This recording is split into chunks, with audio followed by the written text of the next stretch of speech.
You spoke of Russia, and how much of an irritant is it in the United States and for the Biden administration and in the both houses of Congress and Senate, India continuing to maintain its ties with Russia, continuing to get oil, continuing to trade, continuing to rely on Russia for weapon purchases, or at least servicing old weapon systems that have been bought from the US.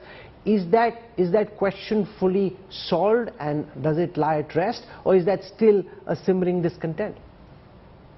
The United States has decided to meet India where it is.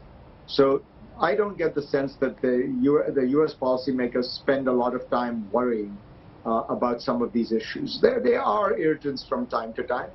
By the way, on the oil issue, the U.S. understands that India has to buy oil from Russia.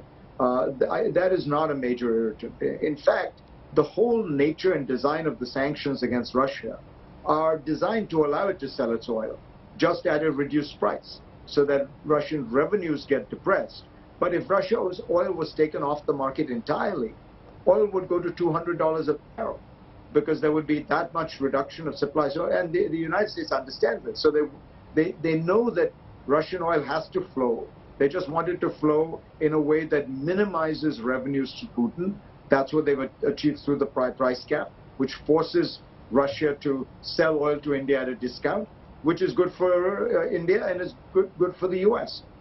I think that the real issue is, does India want to make its own broader strategic decision to have a stronger and closer and more durable alliance with America, and to gain all the benefits that could come from that, especially in terms of technology, in terms of deepening the technological ties, the technological transfers, deepening the economic relationship.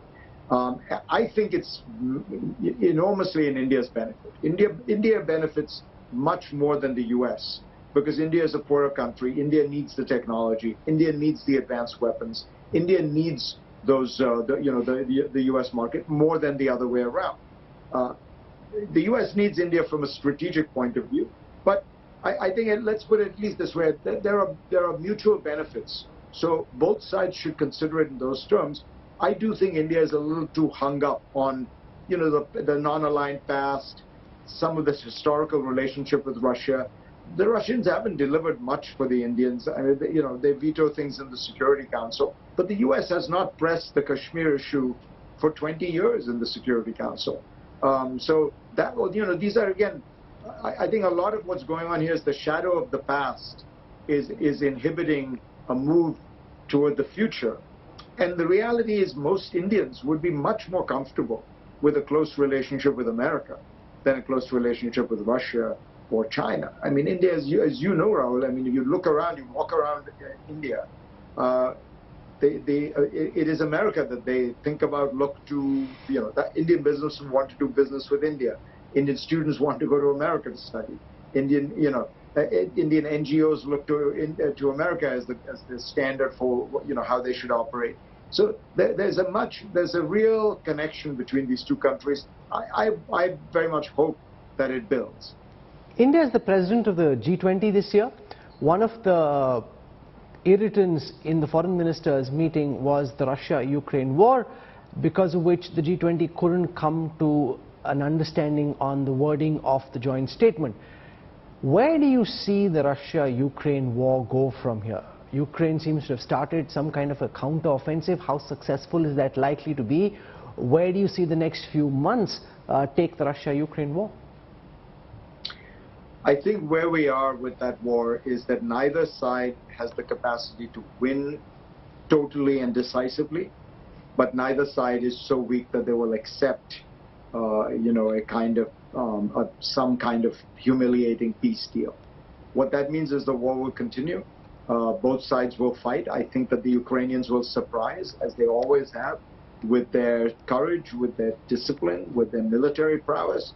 But Russia is, Russia is in some ways 3, 4, 5 times bigger. If you looked at the original defense budgets, it was 10 times bigger. So Russia has enough strength that it can stay in the game. There's a possibility it collapses, by the way. I don't think there's any possibility Ukraine will collapse. But there's a possibility Russia collapses. In any event, I think Russia is out of the international system for a long time. The sanctions will stay on because there isn't going to be a happy peace deal, right? Neither side is going to accept the terms that the other will offer. What that means is this continues. This probably ends the way the Korean War ended. You know, both sides stop fighting in Korea and you have an armistice, not a peace deal. That's why you have a DMZ, the demilitarized zone, because it's actually technically still an active war. That's more likely to be the scenario. So Russia remains isolated, Russia remains sanctioned, Russia will be denied the technologies it needs.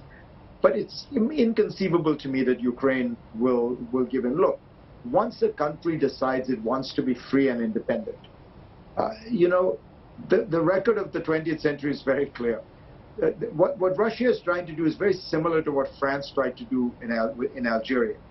The French believed that their great powerdom came from Algeria, and they had to hold on to Algeria. And they held on to it for, you know, even though 4 governments fell. They killed 1 million Algerians from the 40s, 50s, and early 60s. Algeria still got its independence.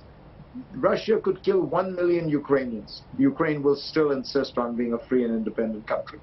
When you're up against that kind of national independence and pride and sentiment, you know, Russia cannot win.